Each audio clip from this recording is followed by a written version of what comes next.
First story, by John Smith. I'll never forget that fateful camping trip in the Oregon wilderness with my friends, Mike, Sarah, and Emily. It was supposed to be an adventure, a chance to connect with nature and escape the hustle and bustle of city life. Little did we know, it would turn into a nightmarish experience that would haunt us for the rest of our lives. We set out on our journey, armed with tents, camping gear, and enough food to last us a week. The forest was dense and teeming with life. The smell of pine needles and damp earth filled the air as we hiked deeper into the wilderness. We reached a clearing near a river and decided to make camp for the night. As the sun dipped below the horizon, we gathered around the campfire, roasting marshmallows and sharing stories. Everything seemed perfect until we heard it, a distant sound, like a branch snapping. We dismissed it as an animal and continued with our evening. Hours passed, and the forest fell into a deep silence, broken only by the occasional rustling of leaves. That's when we realized something was wrong. We couldn't see the stars through the thick canopy, and our GPS devices showed no signal. Panic set in as we realized we were lost. Mike attempted to retrace our steps, but the dense forest seemed to shift around us, as if the very trees were conspiring to keep us trapped. Fear gnawed at our hearts as we stumbled upon a crude campsite hidden in the shadows. There, in the dim glow of our flashlights, we saw them, strange figures huddled around a fire, their faces hidden beneath tattered clothing and matted hair. They spoke in hushed whispers, their eyes locked on us with a mix of curiosity and menace. Without a word, we turned and fled, our footsteps echoing through the forest as we desperately sought a way out. But the strange figures pursued us, their footsteps never far behind. We pushed deeper into the wilderness, our fear and exhaustion growing with each passing moment. Finally, we stumbled upon an old cabin, its windows shattered and its door hanging off its hinges. It was a refuge of last resort. We barricaded ourselves inside, our hearts pounding in our chests. The night seemed endless as we listened to the eerie sounds of the forest outside. Hours turned into days as we huddled together, our supplies dwindling. We could hear the strange figures lurking just beyond the cabin's walls, their presence a constant reminder of our perilous situation. We had become the prey in this twisted game of survival. Days turned into weeks, and we were eventually rescued by a search party.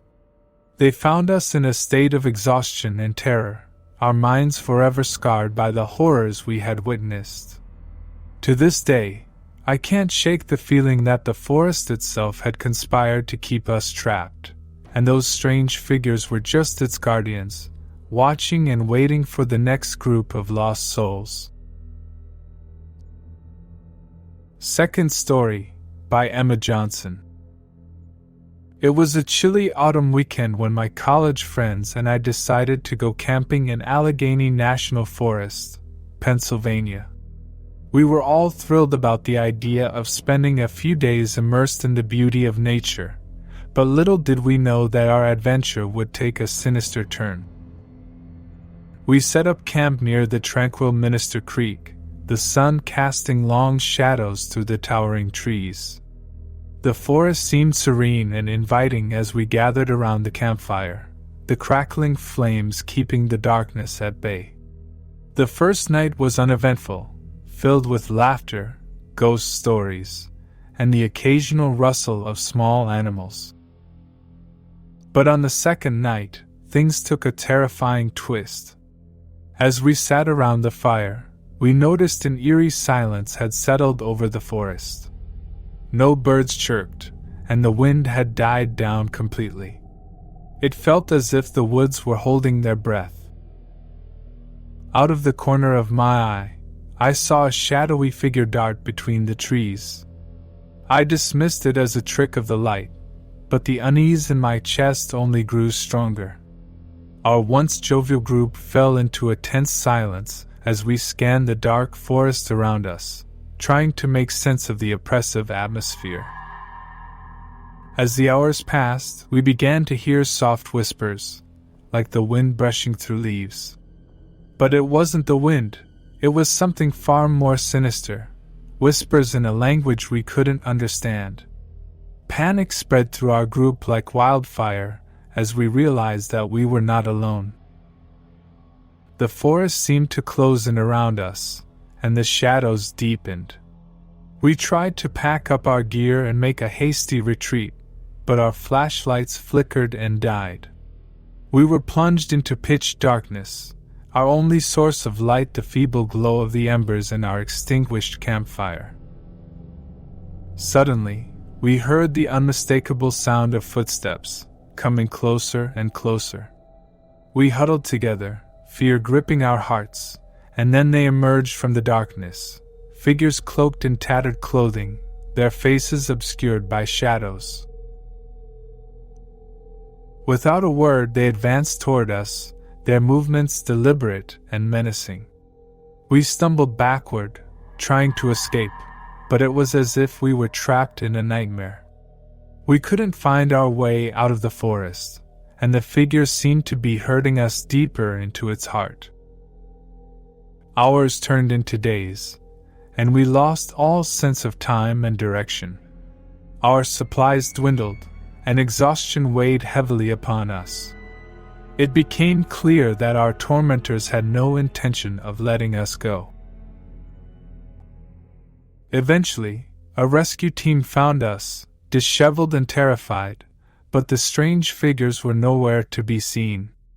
To this day, I can't explain what happened in those dark woods, and I can't shake the feeling that we were being hunted by something not of this world. Third story, by Anonymous. I had always been a nature enthusiast, and nothing excited me more than the prospect of spending a few days camping in the wild. So, when I decided to embark on a solo camping trip in Michigan's Upper Peninsula, I had high hopes for a peaceful and rejuvenating experience. Little did I know that I was about to enter a world of chilling uncertainty. I pitched my tent near the shores of Lake Superior, surrounded by dense forest and the distant cry of wolves. The first night was calm and serene, with the moonlight casting a silvery glow over the water. The sound of the lake lapping against the shore was a soothing lullaby as I drifted off to sleep. But on the second night, my solitude was shattered by the arrival of an unexpected and unsettling presence. I heard voices, hushed and conspiratorial, coming from deep within the woods. I cautiously approached, my flashlight in hand, and what I saw sent shivers down my spine. Hidden among the trees were a group of individuals, their faces obscured by makeshift masks. They were gathered around a small fire, and their conversation was anything but ordinary. They spoke in low tones about something they referred to as the harvest and the offering. My heart raced as I realized that I had stumbled upon something deeply sinister. As I continued to watch from the shadows, I saw them begin a strange ritual, one that sent a chill down my spine. They chanted in an unfamiliar language, their movements ritualistic and eerie. It was clear that I had stumbled upon something far more sinister than a group of rogue campers. I retreated quietly, my mind racing with fear and confusion. I didn't know what to do or who to turn to. My only instinct was to survive and escape the clutches of these mysterious individuals.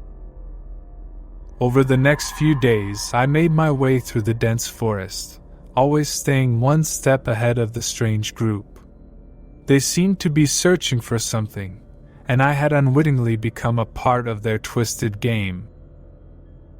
Eventually, I stumbled upon an old cabin, its windows shattered and its door hanging by a single hinge. Desperation forced me inside, where I huddled in the darkness, praying that I would go unnoticed. I could hear their voices outside, their chants growing louder and more frenzied. Hours turned into days, and I lived in constant fear, subsisting on whatever scraps of food I could find. The forest had become my prison, and the strange group my captors. Finally, a search party from a nearby town found me. I was emaciated, terrified, and on the brink of madness. They took me to safety, and the authorities launched an investigation into the mysterious group I had encountered. To this day, the events of that camping trip haunt my dreams. I can't help but wonder what the group was truly after and what horrors they were capable of. The Michigan wilderness had concealed a darkness I had never imagined, and it's a darkness that continues to cast a long shadow over my life. Thank you for watching whole video. Check this video you see on the screen, it's one of my favorite. Don't forget to hit that subscribe button and smash that like to support my free and daily content for you. If you enjoyed this video, drop a comment and tell me what story got you chills.